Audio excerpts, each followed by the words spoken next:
The best old-time radio from people you trust. The Radio Nostalgia Network, where the oldies are still young. In the dream, you are falling, lost in the listening distance, as dark locks in.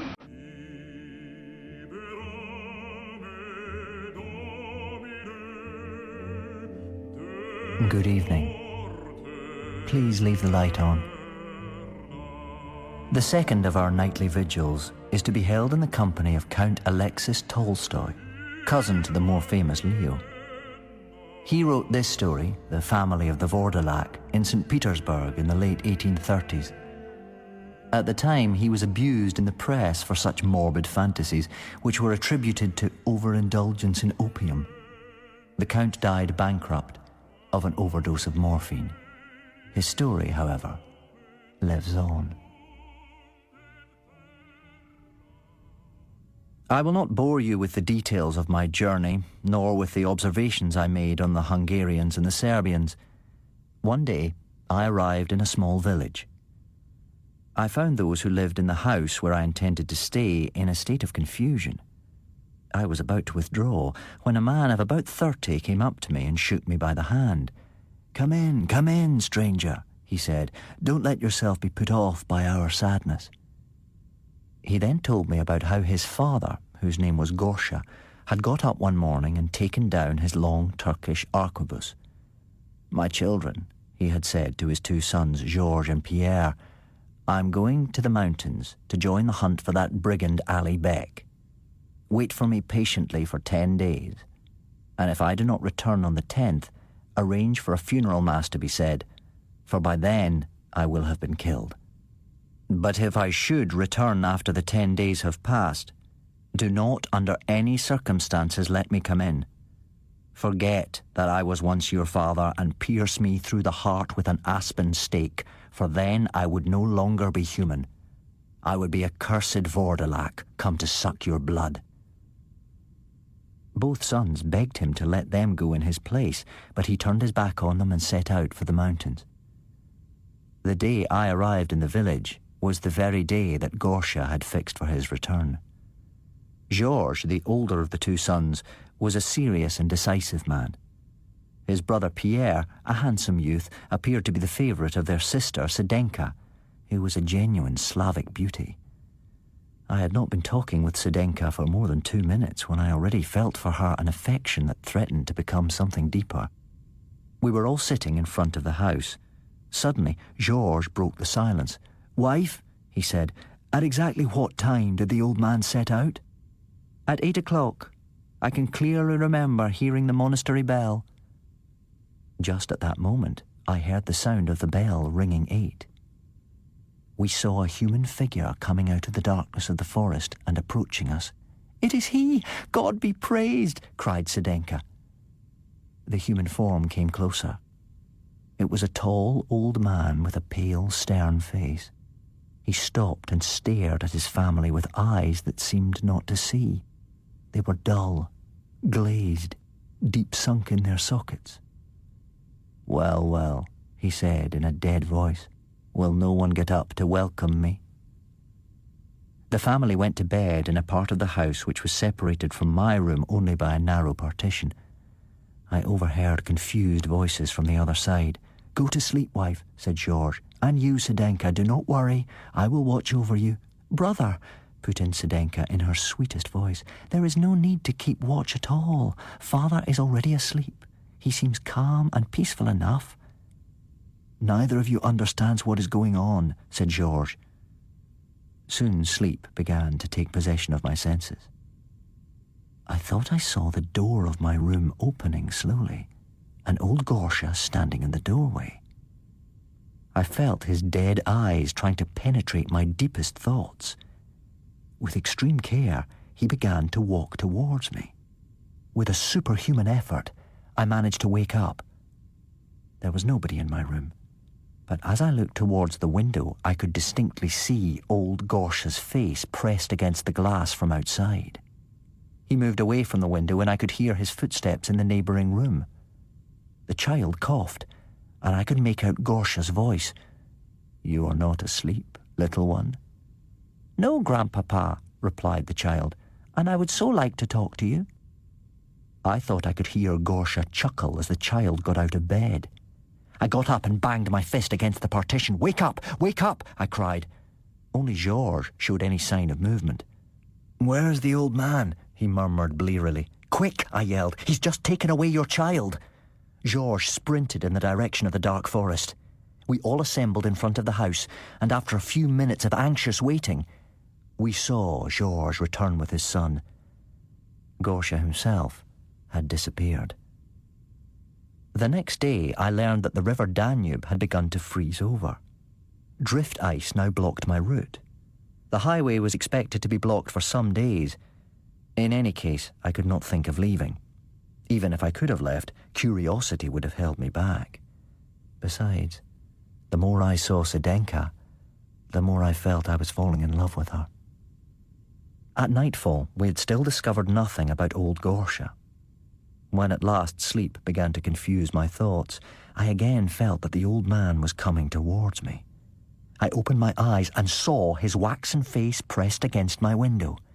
I heard him wandering round the house and tapping gently on the window of George's room. The child groaned and woke up. "Is that you, Grandpapa?" he asked. "It is me," replied the dead man. "But I dare not go outside. Papa has forbidden it." "There is no need to go outside. Just open the window and embrace me." I leapt to the partition and struck it hard with my fist. In no time at all, the household was gathered round the child. He was very weak and breathed with difficulty. At daybreak, I could hear the women sobbing. The child was dead. All these happenings did not prevent my passion for Sedenka from developing more and more. In the daytime, I couldn't talk to her alone. When the whole family had gone to bed, I saw that Sedenka's door was slightly ajar. I pushed open the door and went in. All she was wearing was a nightgown of red silk. She looked more beautiful than ever. "Why have you come? What will the family think of me if we are discovered?" "Sedenka, I will not leave you until you have promised to love me forever. I love you more than my soul. My life's blood is yours. May I not be granted 1 hour with you in return?" Suddenly, she began to tremble and look towards the window, terror-struck. I followed her gaze and clearly saw the corpse-like face of Gorsha staring at us. At precisely that moment, I felt a heavy hand on my shoulder. It was Georges. He said to me, quite calmly, "My dear guest, I have been to the river. The ice has gone, the road is clear. Nothing now prevents you from leaving. There is no need," he added, glancing at Sedenka, "to take your leave of my family." After 6 months, when I was recalled home, I no longer even thought about Sedenka or her family. But one evening, when I was riding in the countryside, I heard a bell ringing the 8 o'clock chime. I seemed to recognize that sound. In no time at all, I reached the monastery gate. The old hermit welcomed me. I asked if there was any accommodation available in the village. "You can stay where you like in the village," replied the old hermit. "Thanks to the devil Gorsha, there are plenty of empty houses." "What on earth do you mean?" I asked. "Is old Gorsha still alive?" "Oh no, he's well and truly buried with a stake through his heart, but he rose from the grave to suck the blood of George's little son. The child returned one night and knocked on the door, crying that he was cold and wanted to come home. His foolish mother did not have the strength of mind to send him back to the cemetery. They all went the same way."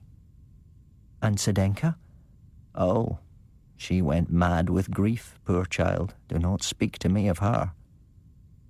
The word terror has always had the effect on me that a battle cry has on a war horse. I set out immediately to see for myself.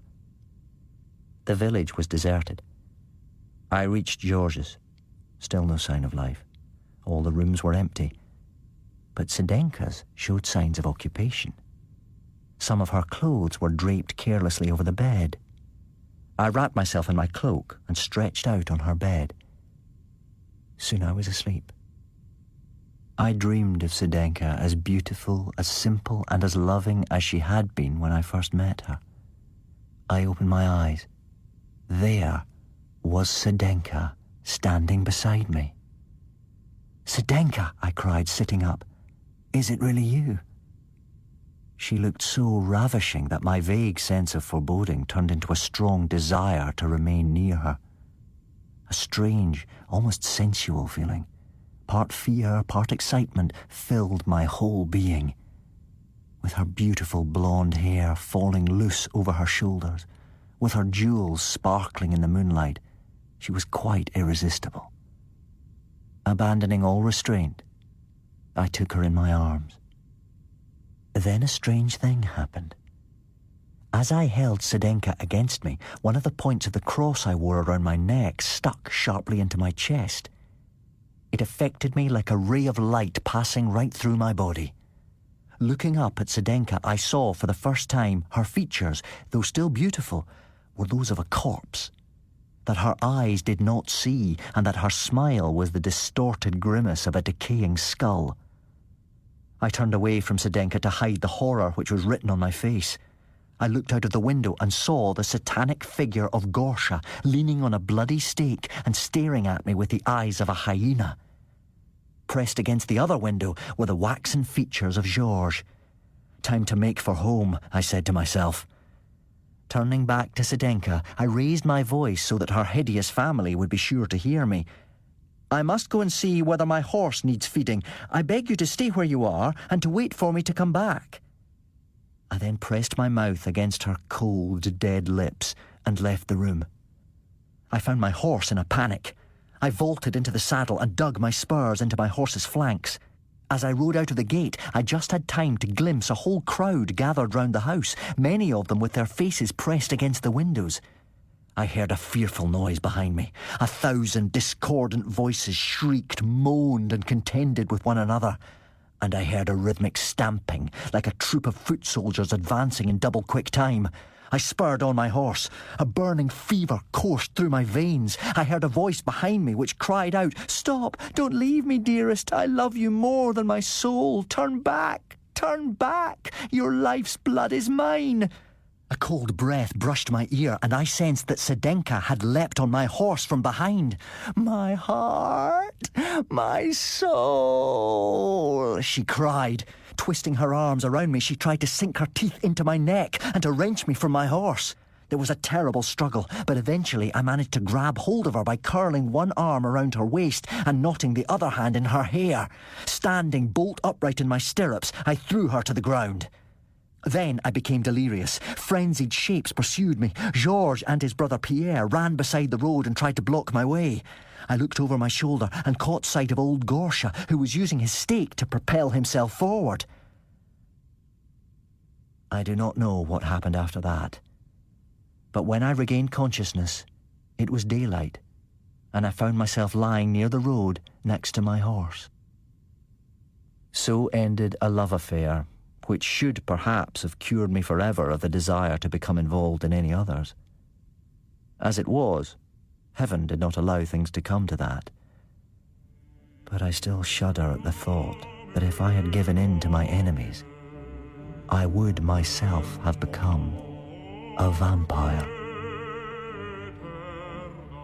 Tomorrow night, we shall meet the Horla. Sleep well, if you can.